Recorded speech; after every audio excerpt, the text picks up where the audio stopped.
Hello guys, আসসালামু আলাইকুম। আজকে আমি বানাবো লেবুর পিকনিক। সো প্রথমে লেবুটাকে গোল গোল করে কাটবো। প্রথমে বিট লবণ দিব, চিলি ফ্লেক্স আপনাদের পরিমাণ মতো দিবেন,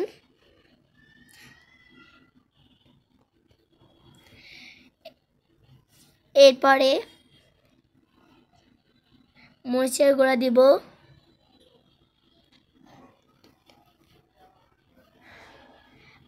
মরিচের গুঁড়াটাও আপনাদের পরিমাণ মতো দিবেন।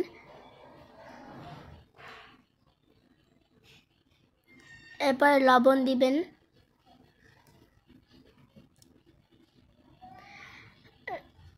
লবণ দেওয়ার পর সরিষার তেল দিবেন। দেওয়ার পর আপনার মিক্সড করতে পারেন, আবার এভাবে খেতে পারেন। সবার লাস্টে লেবুর পিকনিকের ফাইনাল লুক। সো এটা আমাদের খুব ভালো লেগেছে লেবুর পিকনিকটা। বাই।